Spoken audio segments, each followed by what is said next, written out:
Les débats des vraies voix, notre deuxième débat, il faut remplacer l'IGPN par une autorité indépendante. Ça, c'est le souhait bien de la branche gauche de la majorité Territoire de Progrès, emmené notamment par les ministres Olivier Dussopt et Jean-Yves Le Drian. Alors, certains comme Jean-Luc Mélenchon réclament également que l'on transforme la police des polices en autorité indépendante. Rappelez-vous, en juin dernier, Christophe Castaner, l'ex-ministre de l'Intérieur, avait appelé à une réforme de l'inspection générale des polices, une indépendance remise en cause, car en fait, ce sont des policiers qui enquêtent sur des policiers, donc forcément on peut avoir des petits doutes sur leur objectivité. Faut-il supprimer la police des polices? Ça, c'est la question que l'on vous pose sur le compte Twitter de Sud Radio. Et le 0826 300 300 pour réagir, c'est le duel des vraies voix. C'est l'heure du duel. Et on accueille Grégory qui nous appelle de Paris au 0826 300 300. Ça va, Grégory? Bonsoir, oui, ça va très bien. Bon, très bien, on va débattre tous ensemble. Philippe David face à vous. Alors, Philippe David, pour ou contre la suppression de la police des polices? Non, je suis contre la suppression de la police des polices pour une bonne et simple raison, c'est que ce qu'on appelle les bœufs carottes, en général, on oublie de le dire, ils sont pas si tendres que ça avec les policiers qui ont fait des conneries. Ça, faut quand même le reconnaître. Et surtout, il y a une chose, la police, c'est un service public qui est quand même pas un service public comme les autres. Je veux dire, c'est pas le ministère de l'Éducation nationale ou... Ah bah, c'est pareil. Non, c'est quand même différent.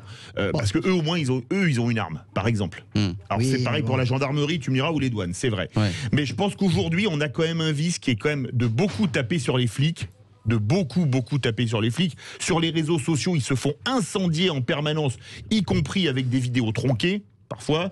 Je pense à quelqu'un qui diffère du journalisme, vous voyez ce que je veux dire? Et ça me pose problème. Moi, je crois qu'il faut laisser cette autorité. Ils font bien leur travail ou pas? Peut-être que je réagis en tant que petit-fils d'officier de police, mais je pense que globalement, ils font plutôt pas mal leur boulot. Alors, voilà. Grégory, vous pensez un peu l'inverse, hein, si j'ai bien compris. Supprimer l'IGPN servirait à rien, il ferait la même chose. C'est ce que vous dites, Grégory? Oui, c'est exactement ça. Ils remplaceront ça par une autre entité qui fera la même chose. Mais ce qui me désole le plus, c'est qu'ils parlent de détruire, d'enlever l'IGPN, de la remplacer, pour une sombre histoire de croche-pied sur un clandestin, alors qu'on a eu des œils éborgnés et tout ça pendant les Gilets jaunes et qu'il n'y a rien eu ensuite. Il me semble bien qu'il n'y a eu aucun jugement sur aucun flic de condamné, alors qu'il y a des yeux éborgnés et tout ça. Philippe Bilger, sur la suppression de la police des polices. D'abord, je rassure Grégory, il y a eu des policiers condamnés. Voilà, il y a eu des policiers condamnés. Mais je comprends le souci de Philippe David. Moi, je n'ai jamais été fanatique, pas plus dans le judiciaire que dans la police, par ces instances un peu corporatistes qui avaient peut-être du mal à condamner, quand il le fallait, des collègues qui avaient fauté. Et de fait, en même temps, l'IGPN fait tout ce qu'elle peut. Je ne prétends pas lui faire un procès d'intention.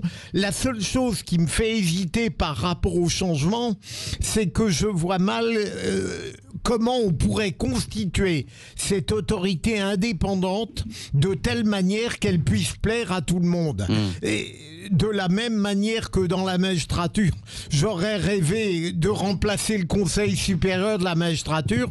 Je vois mal par quoi, avec l'objectivité, l'honneur, l'équité, on pourrait remplacer, en étant sûr de cette lucidité, l'IGPN. Ouais. Alors, Françoise, je rappelle, c'est la justice quand même qui juge et c'est pas l'IGPN. L'IGPN enquête.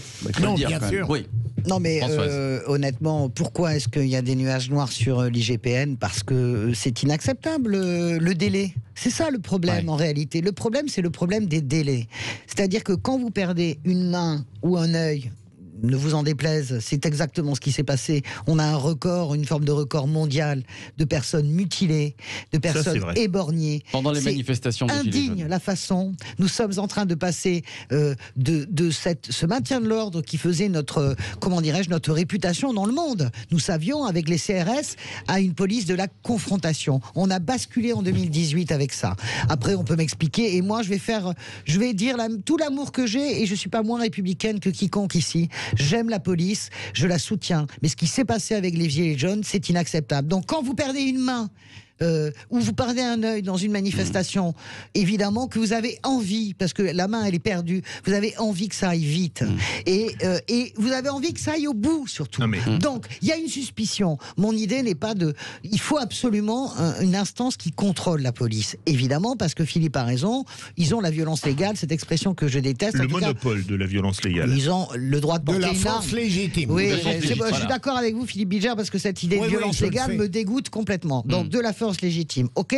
Donc, ils ont le droit de porter des armes létales avec les gendarmes, mais ça, c'est l'armée, c'est différent. Donc, c'est pas tant de la faire disparaître, c'est absolument de la réformer, vraiment, véritablement de fond en comble, et qui est pas l'épaisseur d'une feuille de cigarette, de complaisance entre ce service et puis surtout que ça aille beaucoup plus vite. Ouais. Parce que quand vous perdez un bras dans une manif, une main, pardon, un œil, que vous êtes éborgné, que vous êtes estropié, quelles que soient les raisons, aucun manifestant n'a à subir ça. Et vous avez besoin d'avoir une réparation beaucoup plus rapide que ce qu'elle est aujourd'hui. Alors Christophe Castaner l'avait souhaité, cette réforme, ce n'est pas Blablabla. revenu sur la table. Blablabla, Bon, à l'époque, mais- c'était blablabla. Blablabla. mais- Une réforme, et je suis assez d'accord avec Françoise, avec Philippe, une réforme qui me paraîtrait intelligente, c'est de garder l'IGPN avec des policiers, mais en mettant des gens pour les enquêtes, des non-policiers. Pourquoi pas ? Ah oui. On met 50% de policiers, 50% de non-policiers, des gens par exemple... pas moi, député, sénateur, ce que vous voulez. Hein. Après tout, pour planquer des copains, on sait faire. Hein. Il y a le Conseil économique, social, environnemental. Là, on peut mettre des gens compétents qui ne viendraient pas pour bouffer du fric. Mais on ferait une instance mélangée. Mais comme je suis d'accord avec Philippe Bilger, probablement, pour le Conseil supérieur de la magistrature, les magistrats se sanctionnent beaucoup moins entre eux que les policiers ne sanctionnent d'autres policiers. Ça, je pense que tout le monde le reconnaîtra. Moi, je me rappellerai toujours une affaire où un magistrat pratiquait l'onanisme. Je crois que c'était à Angoulême. On l'a juste mis plus au contact du public. On l'a mis en back-office, comme on dit. Et alors que dans n'importe quelle boîte privée, vous auriez été viré pour ça. D'accord ? Donc ça pose vraiment question. Voilà. Allez, la fin de notre débat. Faut-il supprimer la police des polices ? Oui, à 61% sur le compte Twitter de Sud Radio. On remercie Grégory au 0826 300 300 d'avoir participé à ce duel et d'avoir débattu avec nous. L'info et la